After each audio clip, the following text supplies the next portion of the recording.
అందరికీ నమస్కారం అండి. ఒక వింత మహిళ గురించి చెప్తానండి.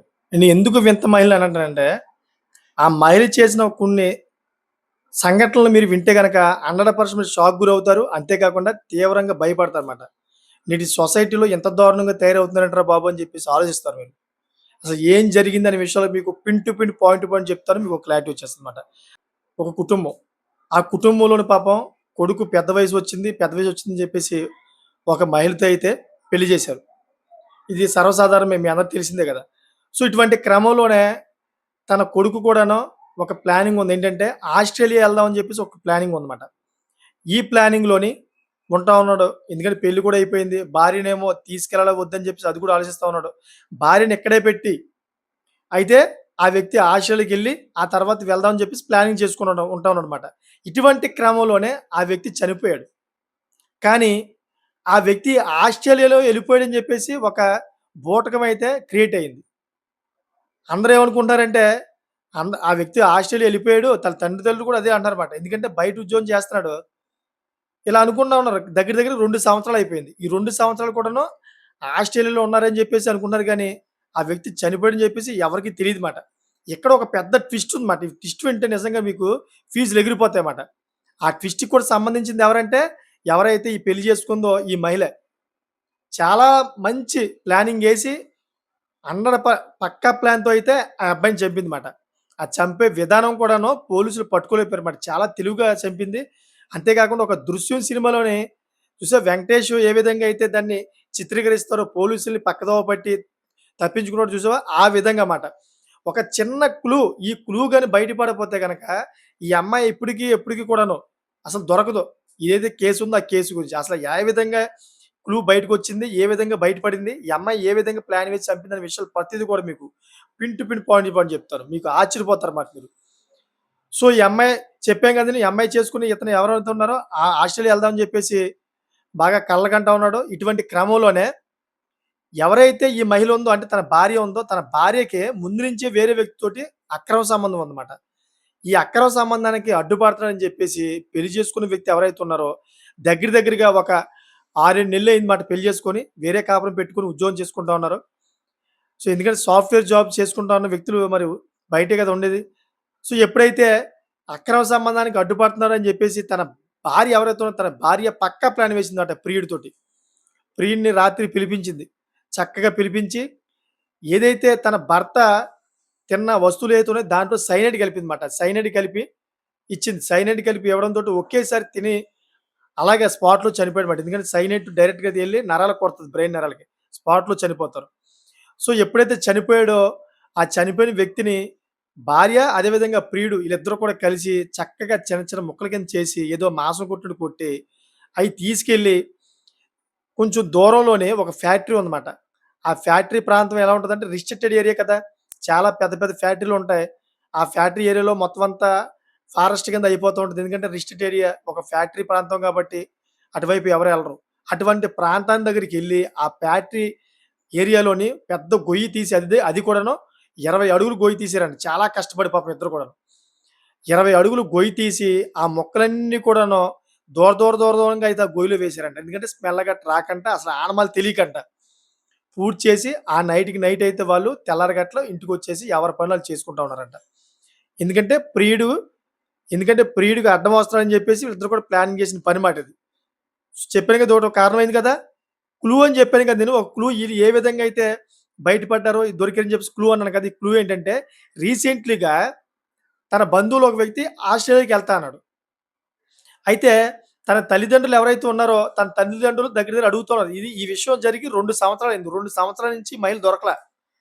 ఈ 2 సంవత్సరాల నుంచి కూడా తన తల్లిదండ్రులు ఎవరైతే ఉన్నారో తల్లిదండ్రులు అడుగుతా ఉన్నారు. నా కొడుకు ఎక్కడున్నాడు? ఎక్కడికెళ్ళాడని అడిగితే అతను ఆస్ట్రేలియా ఎళ్ళిపోయాడు. ఆస్ట్రేలియా ఎళ్ళిపోయిన తర్వాత తనకి సెలవు ఇవ్వట్లేదంట. ఫోను కూడా చేయట్లేదు. అక్కడే సెటిల్ అయిపోయినట్టున్నాడు. అని జెప్పేసి ఇలా బూటకవులు చెప్పుకుంటూ రోజు అలా తప్పించుకుంటూ నడుస్తా ఉంది. సో, ఇటువంటి క్రమంలోనే 2 సంవత్సరాల తర్వాత వాళ్ళ ఊర్లోనే ఒక వ్యక్తి ఆస్ట్రేలియా ఎళ్దామని జెప్పేసి ప్రయత్నాలు చేస్తా ఉన్నాడు. ఎందుకంటే చాలామంది ఈ బీటెక్ అది చదువుకొని ఔట్ ఆఫ్ కంట్రీకెళ్ళి అక్కడ స్థిరపడదాం, మంచిగా చదువుకుందాం, పార్ట్ టైమ్ జాబ్ చేద్దాం అని జెప్పేసి అనుకుంటా ఉంటారు కదా! ఇటువంటి క్రమంలోనే ఈ మహిళ దగ్గరకొచ్చే ఆ వ్యక్తి అడ్రెస్ గట్టా అడిగాడంట. తన ఫోను నంబరు, అడ్రెస్ గట్టా అడిగాడంట. అడిగితే పొంతన లేని సమాధానం చెప్తుందంట. రోజుకో కారణం చెప్తుందంట. ఇదేదో తేడాగా ఉందే అని జెప్పేసి తన తమ్ముడున్నాడనమాట. తన తమ్ముడి దగ్గరికెళ్ళి చెప్పాడంట అతను. "ఒరేయ్! ఇది పరిస్థితి. మీ అన్నయ్య గురించి అడిగితే ఈ విధంగా పొంతలేని సమాధానం చెప్తుంది. అసలు మీ అన్నయ్య ఎక్కడున్నాడో కూడా తెలియని పరిస్థితి ఏర్పడింది. ఒక్కసారి నువ్వు ఆస్ట్రేలియాలోని ఆ వ్యక్తి ఎక్కడున్నాడని చెప్పేసి మీరు కనుక్కోండి. ఎంక్వైరీ చేయండి. నాకేదో డౌట్ కొడుతుందని" చెప్పేసి ఆ తమ్ముడితో చెప్పడంతోటి ఆ తమ్ముడెళ్లి అలా తల్లిదండ్రులకు చెప్పాడన్నమాట. ఇంకేముంది తన గురించి ఎంక్వైరీ చేశారు. ఏ విధంగా అంటే ఆస్ట్రేలియా ఎంబసీ ఏదైతే ఉందో ఆస్ట్రేలియా ఎంబసీకి ఈళ్ళు కంప్లెయింట్ చేశారన్నమాట. పలానా వ్యక్తి, ఆ వ్యక్తి యొక్క వివరాలు మాకు కావాలి. 2 సంవత్సరాల నుంచి అయితే ఆస్ట్రేలియా వెళ్ళాడు. ఆ తర్వాత ఆ వ్యక్తి యొక్క సమాచారం మాకు అందట్లేదని చెప్పేసి ఎంబసీకి, ఇండియన్ ఎంబసీకి ఏదైతే దానికి కంప్లెయింట్ చేస్తే, ఇండియన్ ఎంబసీలోని అసలు ఎవరి పేరు కూడా అక్కడ రిజిస్టర్డ్ అయినట్టు లేదు. అంటే తన కొడుకు పేరు, తన అన్నయ్య పేరు ఎవరి పేరు కూడా తన భర్త పేరు, ఎవరి పేరు కూడా అక్కడ మెన్షన్ అయినట్టయితే అక్కడ లేదు మాట. ఇదంతా కూడా బూటకమని తెలిసిపోయింది. అంతేకాకుండా ఏదైతే ఈ ట్రావెల్ ఉంటదో ఫ్లైట్ నుంచి ట్రావెల్ చేసినట్టుగయితే ఎక్కడ కూడా నీకు ఆనమాలు లేవు. ఇయన్నిట్లు కూడాను ఎంక్వైరీ చేసి అక్కడి నుంచి ఒక సర్టిఫికేట్ ఇచ్చారన్నమాట. ఇటువంటి వ్యక్తి అసలు ఇక్కడ ఎవరు లేరు. ఎటువంటి ప్రూఫ్స్ లేవని చెప్పి సర్టిఫికేట్ చేసి ఇవ్వడంతోటి ఈ విషయాన్ని తీసుకెళ్ళి పోలీసులు చెప్పారన్నమాట వాళ్ళు. పోలీసులు చెప్తే పోలీసులు సరైన విధానంలోని తన భార్య మీద నిఘా పెట్టారు. నిఘా పెట్టి తన భార్య ఫోన్ కాల్స్ ఏవైతే ఉన్నాయో తన భార్య ఫోన్ కాల్స్ అన్నీ కూడా క్షుణ్ణంగా 2 సంవత్సరాల నుంచి అయితే పూర్తిగా వీళ్ళు ఎంక్వైరీ చేసుకుంటూ వచ్చారు. వాళ్ళ దగ్గర టెక్నాలజీ కదా! ఆ టెక్నాలజీ దగ్గర వీళ్ళు ఏం చేయలేకైతే మోకరిల్లించేశారు. మోకరిల్లయిపోయి అసలు నిజం చెప్పారుమాట. అసలు ఏం జరిగింది చెప్పంటే, అప్పుడు చెప్పింది మాట ఈవిడ. ఏంటంటే, "నాకు పెళ్లి అవ్వక ముందు నుంచే ఇతనితోటి అక్రమ సంబంధం ఉంది. ఈ అక్రమ సంబంధానికి ఇతను అడ్డొస్తున్నాడని చెప్పేసి, నా ప్రియుడు, నేను ఇద్దరం కలిపి ఇతన్ని చంపేసామని" చెప్పేసి 100% ఒప్పుకుందన్నమాట. ఒకేసారి ఒప్పుకోవడంతోటి తల్లిదండ్రులు, తమ్ముడు పాపం తీవ్ర షాక్ గురయ్యారు. ఇప్పటిదాకా బతికే ఉన్నారు అనుకున్నాము. ఇదేంటిది ఇలా చంపేసిందా అని చెప్పేసి రోదన పాపం విపరీతంగా ఏడుస్తూ ఉన్నారు. ఇదంతా ఎక్కడ జరిగిందంటే గుజరాత్‌లో జరిగింది. గుజరాత్‌లో జరిగిన సంఘటన మీకు చెబుతున్నాను. ఎందుకంటే ఇటువంటి సంఘటనలు మన మధ్యలో కూడా జరిగే అవకాశం ఉంటుంది కాబట్టి తీసుకొచ్చి చెప్తానన్నమాట.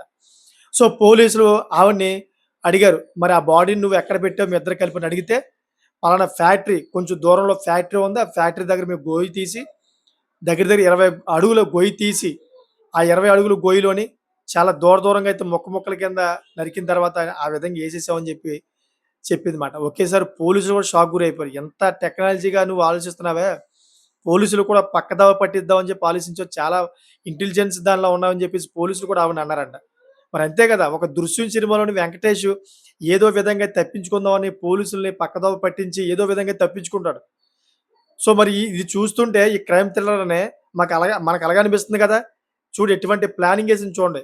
ఒకవేళ ఈ వ్యక్తి ఎవరైతే ఉన్నారో అంటే ఆస్ట్రేలియాకి వెళ్దామని ప్రయత్నించాడు కదా! ఆ వ్యక్తి ఎవరైతే ఉన్నారో, ఆ వ్యక్తి నిజంగా ఈమె దగ్గర రాకపోతే గనక ఇప్పుడు తల్లిదండ్రులు పూర్తిగా మర్చిపోతున్నమాట. నిజంగానే మా కొడుకు ఆస్ట్రేలియాలో ఉండిపోయాడేమో, మమ్మల్ని వదిలేసాడేమో, అంతేకాకుండా కట్టుకున్న భార్యని కూడా వదిలేసి వెళ్ళిపోయాడు అని చెప్పేసి తన మీద నింద వేసి వాళ్ళ ఆలోచించుకుంటూ ఉండిపోదురేమో పాపం. నిజంగా. ఈ వ్యక్తి ఎవరైతే ఉన్నారో ఈ వ్యక్తి రాకపోతే గనక. ఇది అంటారు కదా! రంకుతనం, దొంగతనం ఎన్నాళ్ళు ఉండదు. ఇప్పుడు కాపోయినా గాని, రేపైనా గాని ఇది బయట పడతదని చెప్పేసి అంటా ఉంటారు కదా! దానికి నిదర్శనం ఇదే మాట. దానికి ఉదాహరణ ఇదే మాట. అందుకనే ప్రతి ఒక్కరు చెబుతాను, తప్పుడుగా అయితే మీరు ఆలోచించొద్దు. తప్పుడు పనులు చెయ్యొద్దు. ఇటువంటి తప్పుడుగా ఆలోచించి తప్పుడు పనులు చేయడం వల్ల చట్టం ఈ రోజు కాపోయినా ఒక 2 సంవత్సరాలైనా, 3 అయినా, 10 అయినా, 20 సంవత్సరాల తర్వాతైనా మిమ్మల్ని తీసుకెళ్ళి జైల్‌లో వేస్తది. ఈ తప్పనేది ఏదైతే ఉందో అది ఈ రోజు కాకపోయినా రేపైనా అది బయట పడతది. 100% మీరు ఇరుక్కుంటారన్నమాట. 100% అందుకే అటువంటి చేష్టలు చేయకండి. మీకేదైనా అనిపిస్తే గనక ముందుగానే చెప్పేయండి. మీకు నిజంగా వేరే వ్యక్తితో అక్రమ సంబంధం ఉందనుకున్నప్పుడు మీరు తల్లిదండ్రులు చెప్పేసి ఏదైతే పెళ్లుందో పెళ్ళిని క్యాన్సెల్ చేసుకోవాలి. అంతేగాని పెళ్లయిన తర్వాత ఈ విధంగా అమాయకులను చంపడం కరెక్ట్ కాదు.